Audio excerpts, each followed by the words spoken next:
دوستو عموماً ہمارے معاشرے میں سفارش کو اچھا نہیں سمجھا جاتا، اور جو بندہ سفارش کرے یا سفارش کے ذریعے کسی عہدے پر آئے تو ہم اسے اچھا شمار نہیں کرتے۔ ٹھیک ہے، کیونکہ عموماً آج کل نااہل لوگوں کی سفارشیں کی جاتی ہیں اور انہیں وہ عہدے دے دیے جاتے ہیں جس کے وہ اہل نہیں ہوتے، تو اس اعتبار سے تو یہ بالکل ٹھیک ہے۔ لیکن عوام یہ سمجھتی ہے کہ شاید ہر سفارش کرنا ہی بری بات ہوتی ہے، تو ایسا نہیں ہے، بلکہ کچھ سفارشیں ایسی ہیں کہ رسول اکرم صلی اللہ علیہ وسلم چاہتے تھے کہ میری امت کے لوگ وہ سفارشیں کریں۔ ایک حدیث مبارکہ سنیں، صحیح مسلم میں ہے کہ نبی کریم صلی اللہ علیہ وسلم کے پاس جب بھی کوئی ضرورت مند آتا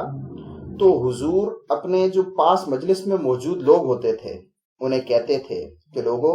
تم اس کی سفارش کرو تاکہ تمہیں بھی ثواب ملے۔ اب سفارش لوگ کیسے کریں گے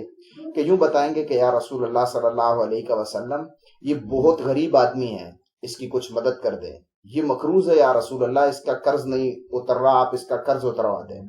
یا رسول اللہ اس کی بیٹی کی شادی ہے، اس کے پاس حق مہر دینے کے لیے بھی کچھ نہیں ہے، یا رسول اللہ اس کے قبیلے والوں نے اسے بلا وجہ نکال دیا ہے، مہربانی کر کے اسے ٹھکانہ دے دیں۔ تو اس طرح کی سفارش کرنی چاہیے۔ رسول اکرم صلی اللہ علیہ وسلم ڈائریکٹ اس کی حاجت پوری کر سکتے تھے جو حاجت مند آتا تھا، لیکن نہیں کرتے تھے، اور مجلس میں موجود لوگوں سے کہتے تھے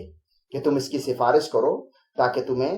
اس کا ثواب ملے۔ تو ہمیں بھی یہ چاہیے کہ جب بھی کوئی غریب ہمیں پتہ چلے کہ یہ آدمی غریب ہے، یا اس کی بیٹی کی شادی ہے، یا یہ مقروض ہے، یا کسی بھی ایسی مشکل میں ہے